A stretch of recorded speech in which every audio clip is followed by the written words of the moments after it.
Hedgepig, and I'm an actor, writer, director. And before we get started with the next portion, which is going to be a fabulous little interview with our artistic directors, I'd love to ask everybody a quick question. So feel free to just jot this answer down in the chat function on the side screen there. So when I say classical playwrights, what are the first names that come to your mind? Just shout them out in that chat for me, whatever the first name is. It can be a name, a couple names. I've seen a lot of Shakespeare, Anna Cora Mowat, beautiful.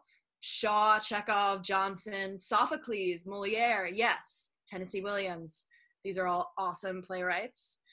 So as some of you may have guessed, I asked this question because the vast majority of names that are coming up belong to men. And that is the very thing that we are here to discuss and hopefully change today. So we wanted to see what we could do to change that. So here to discuss this project with me now are Emily and Mary. Emily and Mary, if you guys want to take a little second and introduce yourselves to the group. Hello, I am Mary Candler. I'm the artistic director of Hedgepig Ensemble Theater. I am an actor, producer, and singing teacher. And I'm Emily Lyon. I am a director and dramaturg primarily, and I am the associate artistic director of Hedgepig. Amazing. So if we could just start off, where did the idea for this project come from at all? It came up from our struggles, to be honest. We founded this company in 2012 to elevate the voices of women in the classics. And since then, we've been doing that by producing plays that feature women, creating production teams that are primarily female identifying, even doing some contemporary plays by female playwrights who are adapting the classics. And a couple seasons ago, we thought, one of the missing pieces is classical female playwrights. So we thought, great, we will go out and decide to do a classical female playwright in our next season. And then there was a silence because we thought, well, who are those people? And when I look back at my education in my BA in theater or my MFA in theater, I can't even remember people bringing up female playwrights that were classical. And that was really puzzling not to have that background. So we thought, okay, well, we'll do some research and we'll go to the library. And it turns out they do, in fact, exist. There were many writers, female writers, before 1945 writing plays. They just weren't taken seriously or didn't get as much critical acclaim or got lost to time. And some great companies out there have been noticing this and doing work for the last 20 years. I want to specifically shout out New Perspectives Theater Company and History Matters, another database that have been working to kind of mine this information, pull plays from under beds and in attics and whatnot. And even with all of this information that I was able to find, I thought, man, but I don't know where to start. I don't have the education. I don't have the performance history. I don't know what's relevant to us today. So where do I start producing a female classical playwright?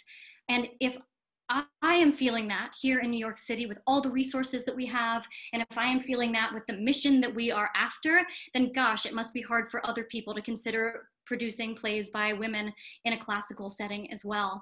So that stumbling block really led us to champion this project. Amazing. So now that we know how it came about, what exactly is Expand the Canon? Also a great question. So Expand the Canon is really a response to all of those challenges we were having. And what it's going to look like is basically a list of 8 curated plays by women before 1945. Each year. So, yes. And thanks to the Brooklyn Arts Council, we got a grant to not only create this list, but also do a series of readings from this list. So later in the year, we're going to be reading some of the ones that you guys pick, but also the whole list will hopefully be gathered from submissions. So sort of running parallel to the Kilroy's list, we're going to compile plays you submit, you have read. We've got a bunch of great names already in this chat.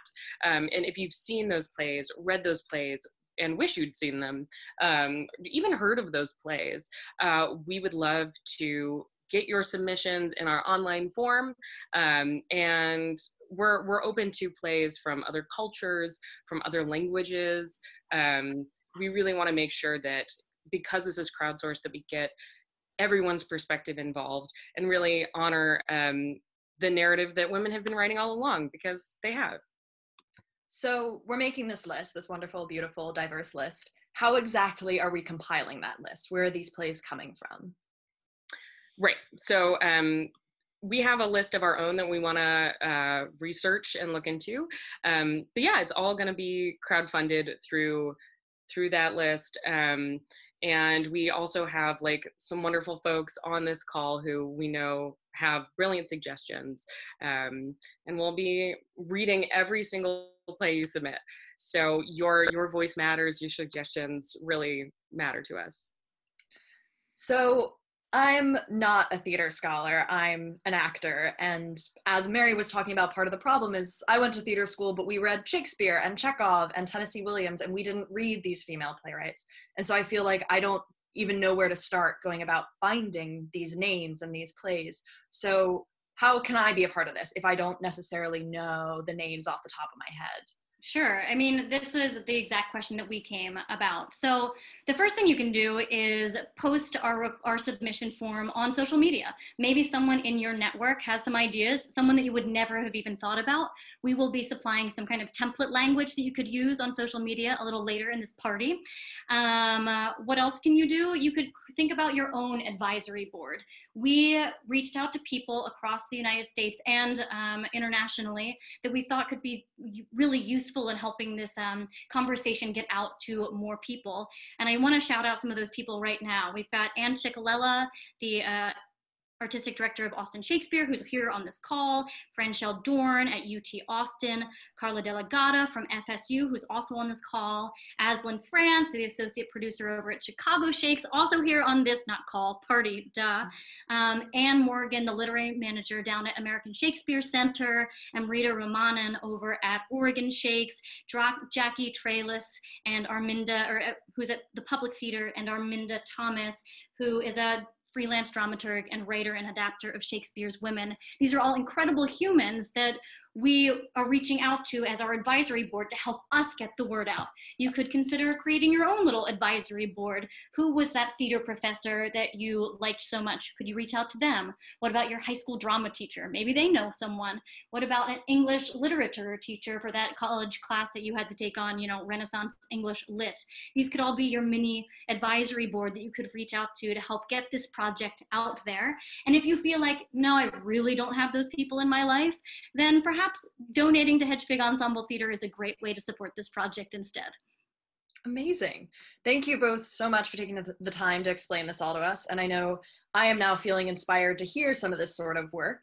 So without further ado, I'm going to throw things over to our fellow Hedgepig Ensemble member, Desiree Baxter, who's going to